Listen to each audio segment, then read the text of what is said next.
মূলধনকে পুঁজিকে কেন্দ্র করে ব্যবসা শুরু করেছে, যেই ব্যবসাটা ইতিমধ্যে ঋণগ্রস্ত হয়ে দরপতন হয়ে এটা ঋণ খেলাপি হয়ে গেছে।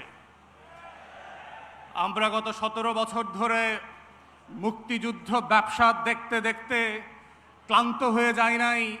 মুক্তিযুদ্ধ নিয়ে আওয়ামী লীগের এই যে ইন্ডাস্ট্রি ডেভেলপ করেছে, জুলাই অভ্যুত্থানের মধ্য দিয়ে সেই মুক্তিযুদ্ধ ব্যবসাকে বিতাড়িত করে নতুন করে মুক্তিযুদ্ধের স্বপ্নকে জুলাইয়ের মধ্য দিয়ে আমাদের নতুন প্রজন্ম আবার জাতির কাছে হাজির করেছে।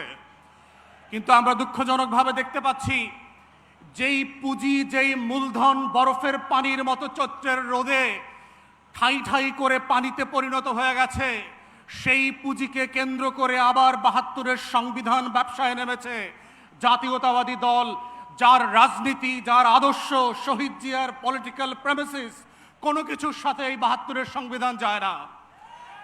এবং যায় না বলে দেখেন আপনারা কিভাবে আগুন নিয়ে খেলছেন।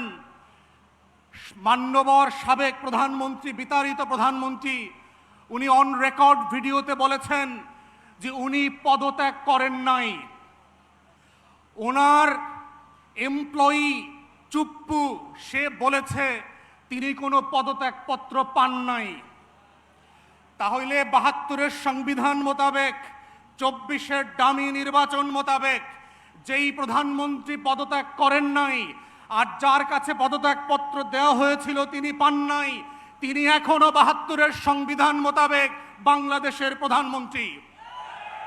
তাহলে আজকে যারা ৭২-এর সংবিধান নিয়ে খেলছেন, আপনাদেরকে জিজ্ঞেস করতে হবে নিজেদেরকে, বাংলাদেশে কি আজকে দুটো সংসদ আছে? বাংলাদেশে কি আজকে দুজন প্রধানমন্ত্রী আছে? একজন বিতাড়িত হয়েছেন আর একজন বিতাড়িত হওয়া প্রধানমন্ত্রীর চেয়ারে বসে আছেন। আমাদের বক্তব্য খুব পরিষ্কার, মাননীয় প্রধানমন্ত্রী, আপনি শুধুমাত্র প্রধানমন্ত্রী জুলাইয়ের কারণে, আপনি শুধুমাত্র প্রধানমন্ত্রী আমার ২৪-এর ১৪০০ শহীদের কারণে, আপনি শুধুমাত্র প্রধানমন্ত্রী আমার ২৬,০০০ আহত ভাই বোনের কারণে, আপনি শুধুমাত্র প্রধানমন্ত্রী আমার ৬৫০ চোখ হারানো অন্ধ ভাই বোনের জন্য, ৭২-এর সংবিধানের জন্য না। আজকে যারা ৭২-এর সংবিধান নিয়ে খেলছেন তারা আপনাদের ইতিহাস ভুলে যাবেন না। পঞ্চম সংশোধনী ফিরায় নিয়ে আসার যে রাজনীতি আপনারা প্রস্তাব করেছেন, এইটা ৭২-এর সংবিধানে যায় না।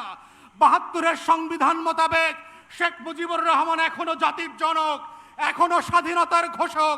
তাহলে ২৬শে মার্চে স্বাধীনতার ঘোষণাপত্রের দিন আপনারা কেন শেখ মুজিবের কবরে ফুল দিতে গেলেন না? সেই প্রশ্নগুলো আপনাদেরকে করতে হবে। তাই আমরা মনে করিয়ে দিতে চাই, বাংলাদেশে বর্তমান সরকার এবং সংবিধানের একমাত্র লেজিটিমেসি হচ্ছে ২৪-এর গণ অভ্যুত্থান, ৭২-এর সংবিধান না।